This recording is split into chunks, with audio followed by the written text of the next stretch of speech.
Injil Yohanes pasal 4. Please turn your Bible to the Gospel of John chapter 4. Injil Yohanes pasal 4. The Gospel of John chapter 4.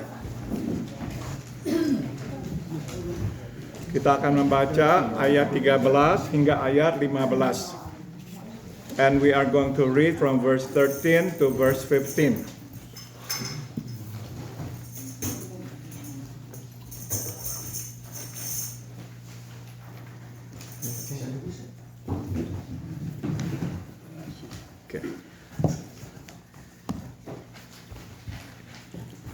Mari kita membacanya bersama-sama Injil Yohanes pasal 4 ayat 13 hingga 15. 1, 2, 3. Jawab Yesus kepadanya, barang siapa minum air ini, ia akan haus lagi.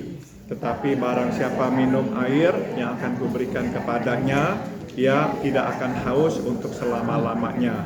Sebaliknya air yang akan kuberikan kepadanya akan menjadi mata air di dalam dirinya, yang terus-menerus memancar sampai kepada hidup yang kekal. Kata perempuan itu kepadanya, Tuhan, berikanlah aku air itu, supaya aku tidak haus dan tidak usah datang lagi ke sini untuk menimba air. In English, Jesus replied, anyone who drinks this water will soon become thirsty again. But those who drink the water I give will never be thirsty again. It becomes a fresh bubbling spring within them, giving them eternal life. Please, sir, the woman said, give me this water. Then I'll never be thirsty again, and I won't have to come here to get water. Mari kita berdoa. Let us pray. Terima kasih kami boleh membaca firman-Mu ya Tuhan. Thank you Lord for allowing us to read your word.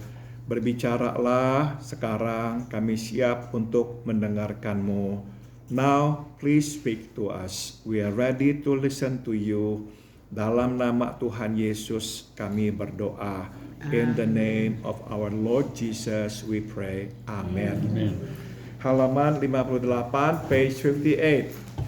Yesus tidak menunggu kita naik ke atas, duduk di sorga untuk mengerti perkara rohani. Tambahkan kata rohani.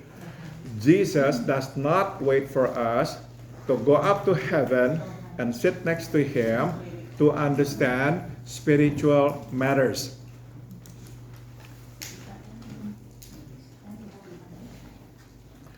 Sebaliknya, ia turun ke dunia, duduk dengan kita di bawah, mengajar kita perkara rohani. Conversely, he actually came down to the world to sit with us right here below to teach us spiritual matters. Itulah yang dilakukannya kepada perempuan Samaria itu. And that's what Jesus did to this Samaritan woman. Sewaktu ia berkata, barang siapa minum air ini, ia akan haus lagi. Yesus turun ke bawah untuk menemui, tambahkan kata menemui, perempuan itu di mana ia berada, di dunia dan di jasmani. So when Jesus said, whoever drinks from this water will be thirsty again, what he's doing is actually, he came down to where that woman was, so to meet her where she was, and it was in the world and in the physical world. Perempuan itu tentu mengerti bahwa air dari sumur itu hanya sanggup memuaskan dahaga. Tambahkan kata dahaga. Secara sementara, bukan selamanya. That woman surely understood that the water from the well would only quench her thirst temporarily, not forever. Jadi ketika Yesus berkata bahwa air yang dimilikinya dan ingin diberikannya kepada perempuan itu adalah air yang sanggup memuaskan dahaga selamanya. Tambahkan kata selamanya. ia benar-benar tertarik. So when Jesus said to her that the water that he has and he wants to give it to her is the water that can actually quench her thirst forever, eternally, that really got her attention. Mari kita belajar sedikit ya. So let's glean a lesson here. Apapun yang ditawarkan dunia bersifat sementara. Tambahkan kata sementara. Hanya memuaskan sesaat. So here's a lesson that we can glean. Whatever is offered by the world will only last temporarily. It will not satisfy us forever. No. Saudara-saudara, coba kita berhenti sebentar. Let's pause first. Pernah nggak saudara-saudara berpikir kenapa kok orang-orang seperti bintang-bintang film, penyanyi-penyanyi terkenal, kok bisa menderita depresi, kehilangan harapan, dan akhirnya terlibat dalam obat-obat terlarang, dan akhirnya sebagian mati. Have you ever thought about why the celebrities, actors, singers, top musicians, how come they can get depressed? They can lose hope. And in the end, a lot of them got involved with drugs. And some of them overdose or commit suicide. Saudara, ini membuktikan bahwa apapun yang ditawarkan oleh dunia memang bersifat sangat sementara. It just shows that whatever is offered by the world doesn't last forever. It only lasts temporarily. Ya, mereka waktu ada di panggung, mereka mendapatkan tepuk tangan, mereka senang. Begitu turun panggung, pulang ke rumah, sepi, hancur, kosong. Ya, while they're on stage, they got the applause, they're happy. But then, when they go down from the stage, go to their houses, they find what? Emptiness, loneliness.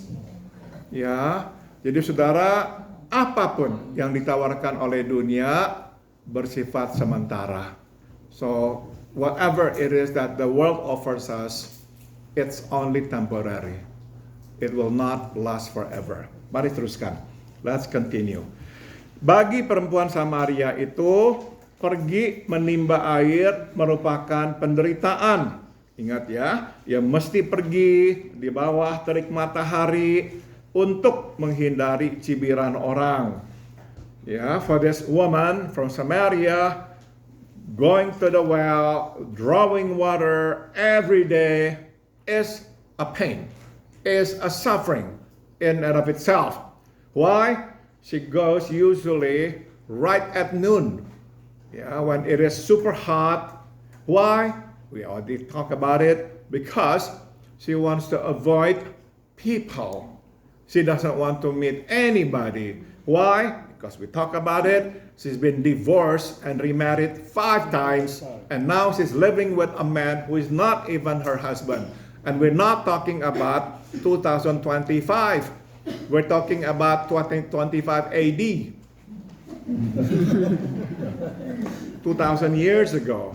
And it is not in America, it is in Israel, in Asia. So you could only imagine the strong condemnation that she received from the people around her. Nah saudara, jadi waktu Yesus berkata, aku mau memberikan kamu air, kamu tidak akan haus lagi. Wah, ini solusi buat dia. So when she hears Jesus says to her, I'm going to give you water. And this living water will quench your thirst that you will never be thirsty anymore. Really got her attention. This is my solution. This is my way out. Sambung. Jadi tawaran Yesus menggugah hatinya lebih dari sekadar memuaskan dahaga. Air yang dijanjikan Yesus akan membebaskannya dari penghakiman orang. So, what Jesus is offering her really attracts her. More than just quenching her thirst, this water to her will free her from the condemnation that she usually receive from people around her. Nah, dia tidak tahu bahwa air yang dijanjikan oleh Yesus akan memberikannya kelepasan yang lebih besar daripada penghakiman orang, yaitu penghakiman Allah. Tambahkan kata Allah. Well, unbeknownst to her, the water that Jesus is promising her will not only free her from the condemnation from people, but the water that Jesus will give her will free her from the condemnation of God. Sambung, Yesus menjelaskan bahwa air yang diberikannya akan menjadi mata air. Tambahkan kata mata air.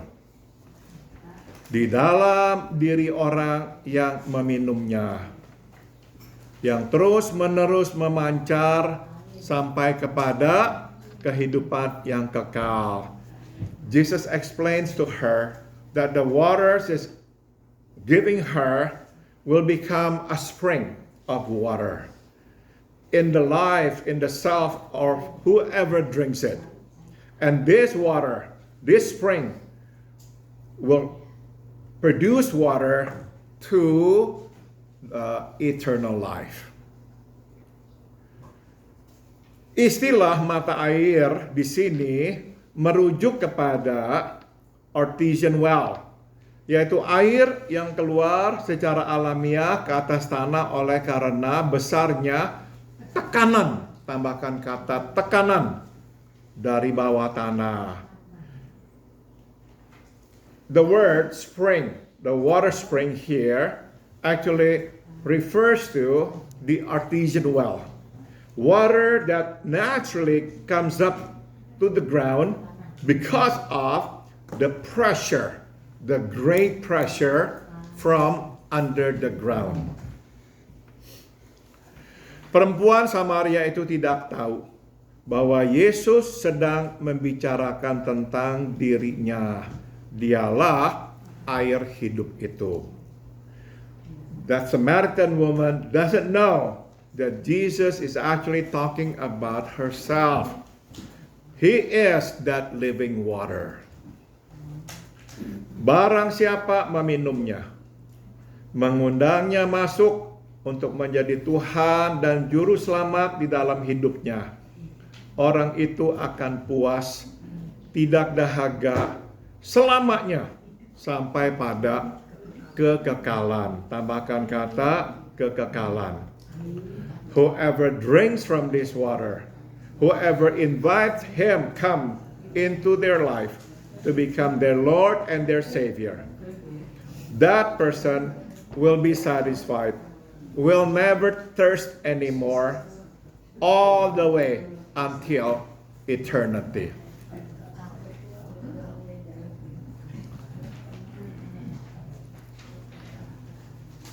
Saudara, yang Yesus bicarakan jadinya di sini adalah hidup bersamanya. What Jesus is talking about here actually living with him. Begitu kita hidup bersama Yesus, hidup kita akan berubah.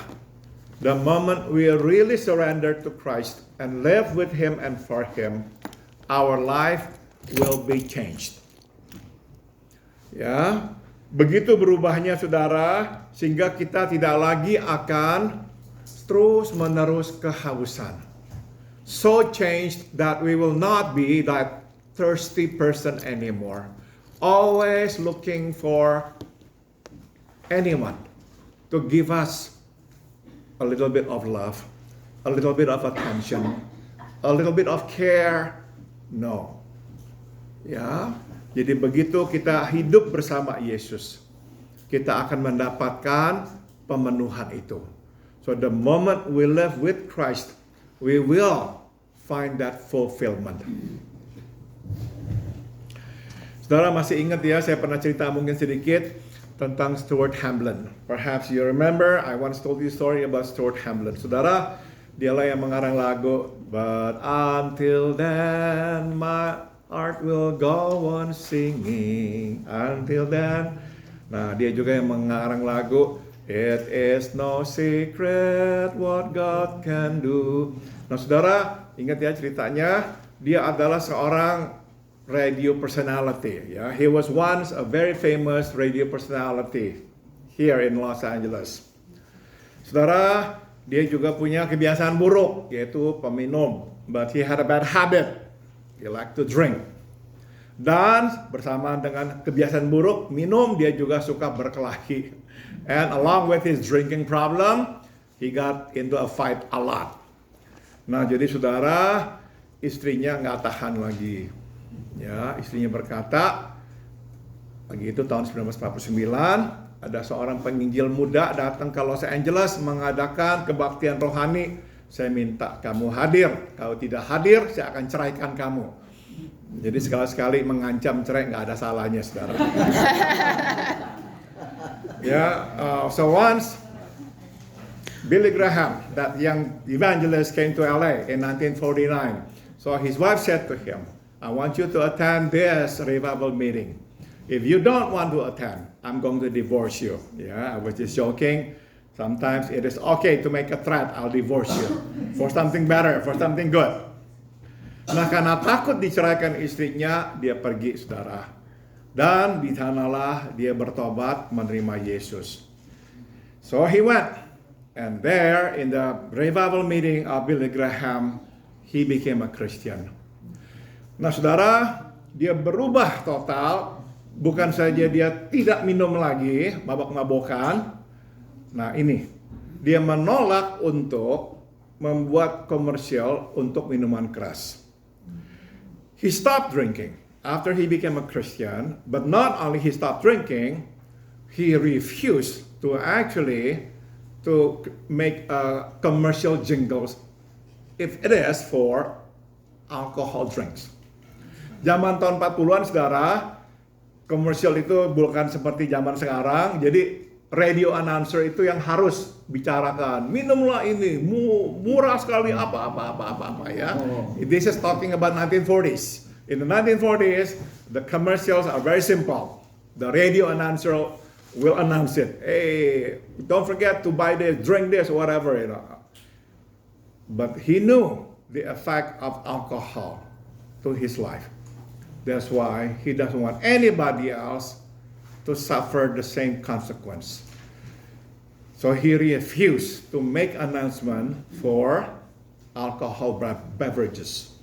Apa yang terjadi, saudara? Karena dia tidak mau, diberhentikan.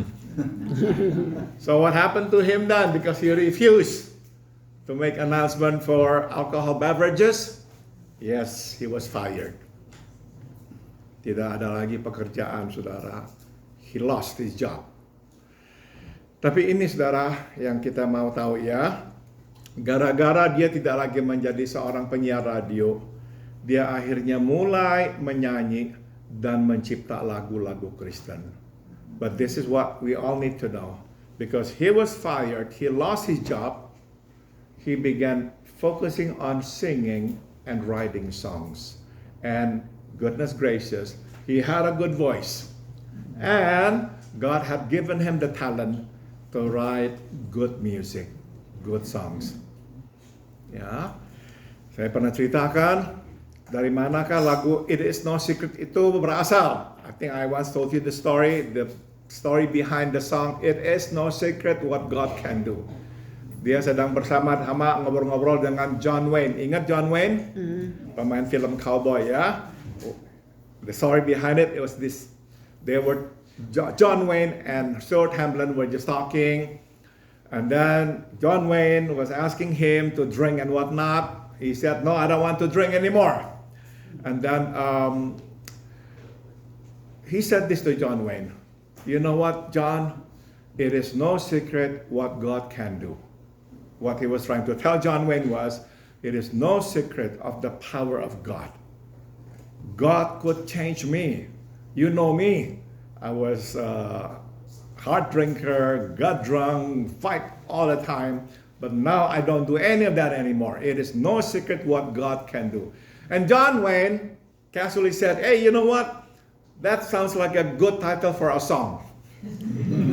So he went home and wrote that song. It is no secret what God can do. What He's done for others, He'll do for you. Saudara, hidupnya berubah.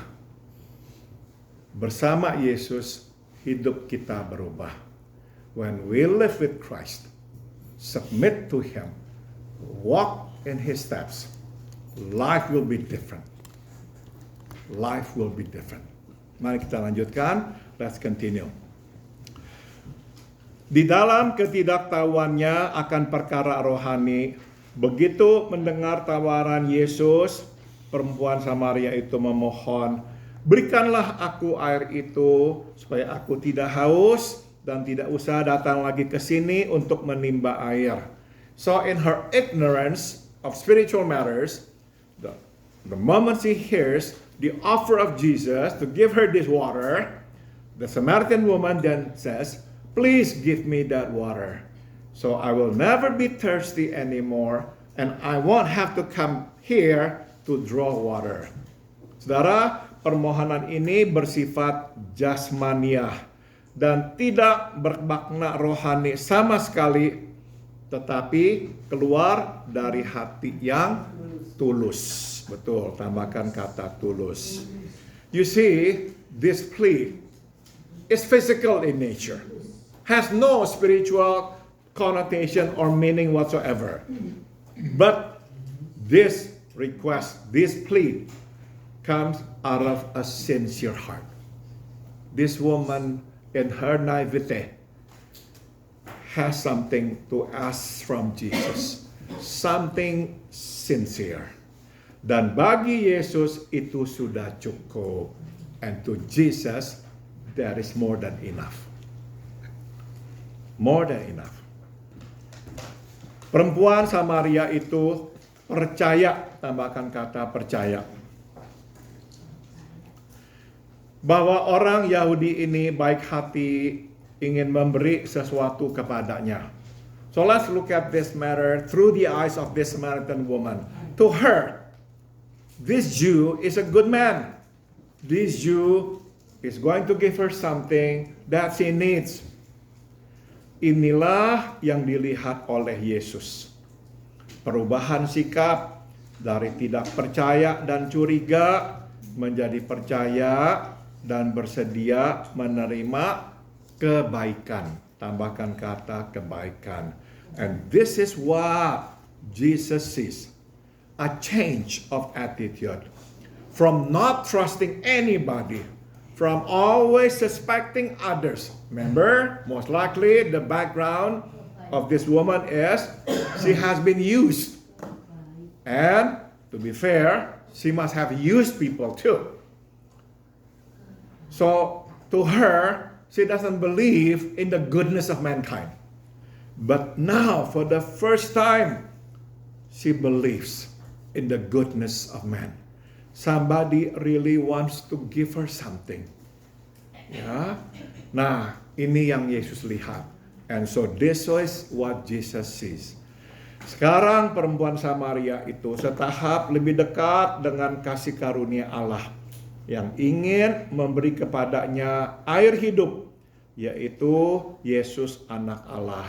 So now this Samaritan woman is a step closer to the grace of God who wants to give her living water, Jesus, the Son of God Himself.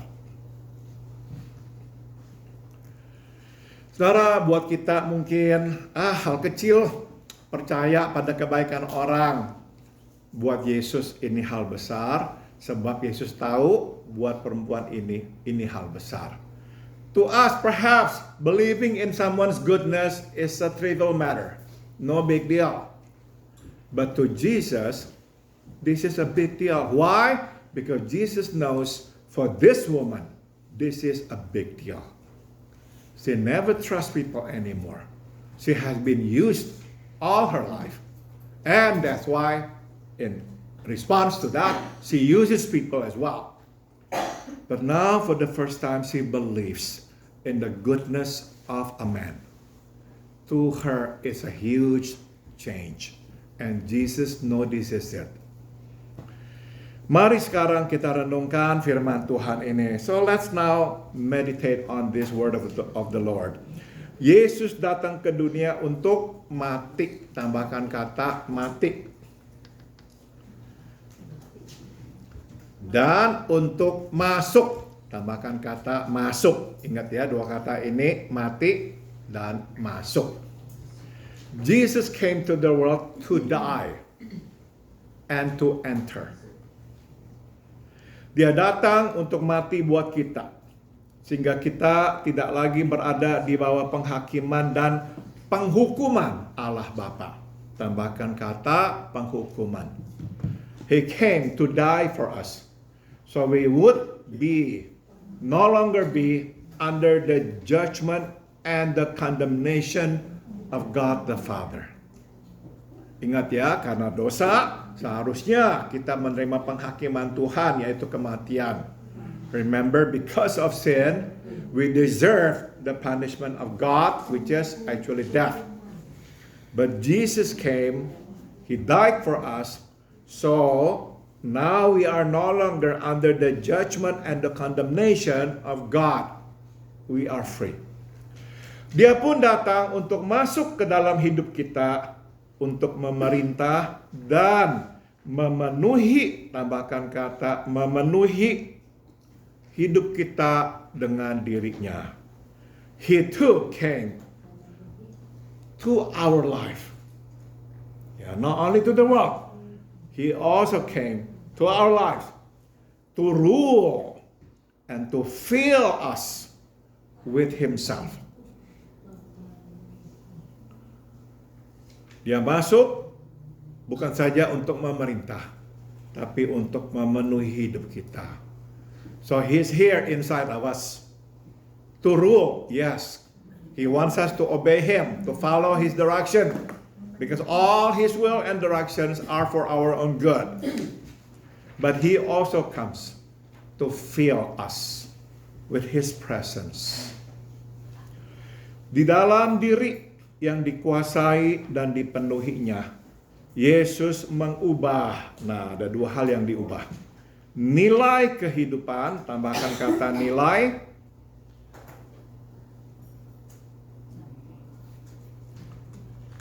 dan pola pikir kita, tambahkan kata pikir.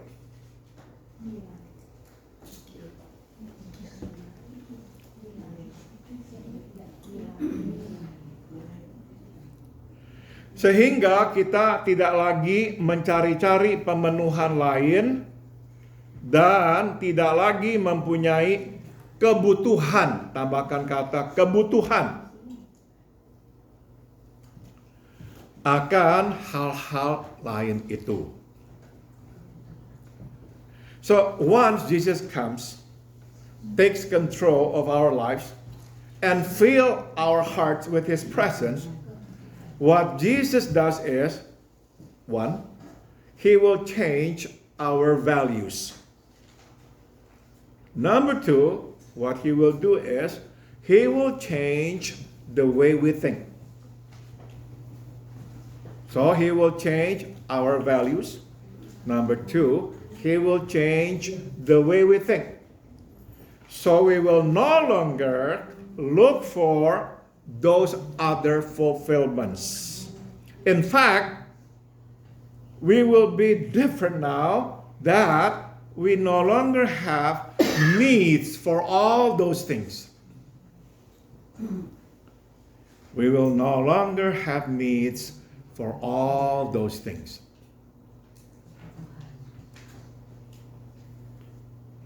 Saya jelaskan dengan kata lain. Yesus masuk ke dalam diri kita bukan untuk memenuhi kehausan daging dan hati kita. Tambahkan kata hati. In other words, Jesus comes to our lives not to fulfill all our fleshly longings, thirst, and hunger, and our hearts hunger or thirst. No.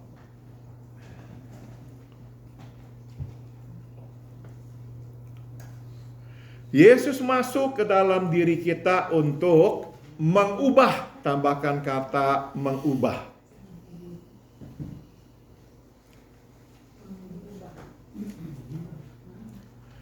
Mengubah diri kita sedemikian rupa sehingga kita tidak lagi mendambakan dan tidak lagi bergantung pada kepuasan daging dan hati.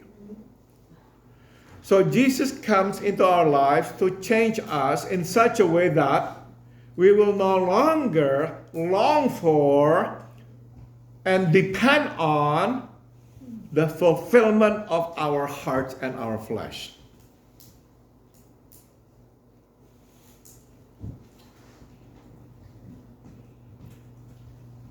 Sebagai contoh jadi saudara-saudara ya, kenapa kok ada orang-orang yang begitu tadinya sangat mementingkan materi, tapi begitu sekarang kenal Yesus, hidup bersama Yesus, tidak lagi mementingkan materi, sampai-sampai begitu murah hati membagi materi dengan orang. Have you ever wondered why some people who are wealthy, who always put a big emphasis on material matters, looking for, seeking after wealth and whatnot, after they live for Jesus and with Jesus, suddenly all these things don't matter anymore. They don't hold on to it anymore. In fact, they willingly give and share what they have with other people. Saudara, hanya satu penjelasannya. Bagi orang-orang ini, yang tadinya penting buat dia, sekarang menjadi tidak penting. There is only one explanation. Because something that was previously important to them, now is no longer important. Sehingga kebutuhan mau mencarinya supaya dipuaskan olehnya tidak ada lagi. So therefore, the need to look for it, to seek after it, and to be fulfilled by it, that need, that longing is no longer there. Because that is not important anymore. So what Jesus does is two things. Change our values. What is important then is no longer important now. And what is not important then becomes important now. Number two, what Jesus does is change the way we think. Ya, kita melihat dengan mata Tuhan. Now we see life through the lens of God. Misalnya, dulu kita melihat orang yang butuh, kita tidak merasa apa-apa, tidak tergerak untuk menolong. Sekarang punya lensa mata Allah, melihat orang susah dan butuh, kita tergerak mau menolong. For example, before, because we didn't have the lens of God, when we saw those who were in need, it wouldn't affect us a bit. We wouldn't feel like compassion toward them. But now, because we see things differently, we have the lens of God. When we see those in need, we feel moved. We want to do something. That's what Jesus does. Tuhan nggak datang puaskan, mau lebih banyak harta, saya berikan lebih banyak harta. Jesus doesn't come to say to us, what do you want? You want more money? I'm going to give you more money. That's the teaching of some crazy preachers. Don't listen to them. Some crazy preachers actually teach people that. You want more money, you ask for God, God will give you more money. No. God does not come to fulfill your fleshly desires. No. Ya, jadi itu cara Tuhan bekerja lain ya, bukan seperti yang kita pikirkan. Let's continue. Yesus masuk. Oke. Inilah cara Tuhan bekerja. Ia memberi lain, tambahkan kata lain, dari apa yang kita minta dan harapkan. And so this is how God works. He gives us something other than what we hope for, what we ask. Jadi yang tadinya kita kejar, enggak lagi kita akan dapatkan, enggak lagi kita butuhkan, Tuhan memberikan yang lain. So something that we used to go after, not anymore now. God is going to give us something else. Ia memberi lebih dari apa yang kita minta dan harapkan. Tambahkan kata lebih. He will give us more than what we ask for and hope for. Maka saya kutip dari lagu yang biasa kita nyanyikan ya.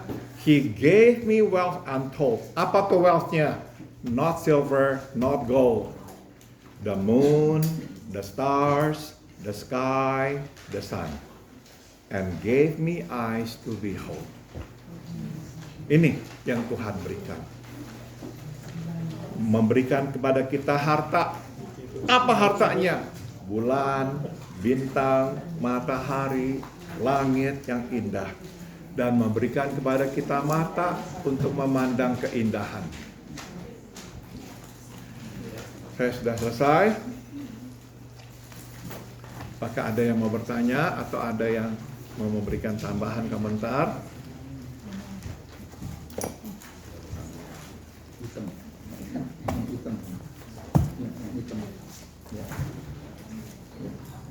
Ya.